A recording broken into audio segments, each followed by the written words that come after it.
আমি চেষ্টা কৰিম যাতে সন্দেহযুক্ত মিয়া মুছলমানৰ ভোট আমি কাটিব পাৰোঁ।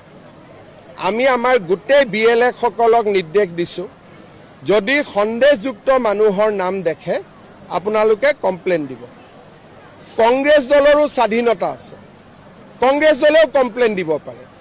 আৰু কাবাৰ নাম যদি উঠা নাই, কংগ্ৰেছ দলে নাম উঠাবৰ কাৰণেও আবেদন কৰিব পাৰে।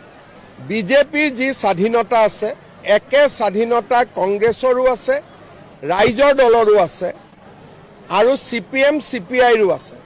গতিকে সংবাদ মাধ্যমৰ জৰিয়তে কথাটো নকৰি 6 নম্বৰ 7 নম্বৰ 8 নম্বৰ প্ৰপত্ৰ ব্যৱহাৰ কৰিব লাগে। শপত লোৱাৰ কি দৰকাৰ আছে? মই দেখোন নিজে কৈ আছোঁ যে মই গোটেই অসমৰ বিধায়ক BLA 1 BLA 2 সকলোকে নিৰ্দেশ দিছোঁ যে যিমান পাৰে সন্দেহযুক্ত মানুহ যদি কোনোবা আছে অভিযোগ দিয়ক।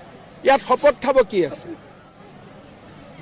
এইটোতো আমাৰ সংবিধান প্ৰদত্ত এটা অধিকাৰ আৰু এই অধিকাৰটো অকল বিজেপিৰ নাই, কংগ্ৰেছৰো আছে।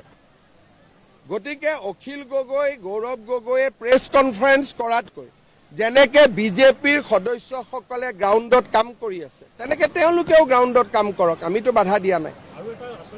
ৰাইজে কংগ্ৰেছক ৭৫ বছৰে দেখাৰ পিছতো এতিয়াও যে ৰাইজে তেওঁলোকক চিৰিয়াছলি লয়, আপোনালোকে প্ৰশ্ন সোধে, মই তাতে আচৰিত হওঁ।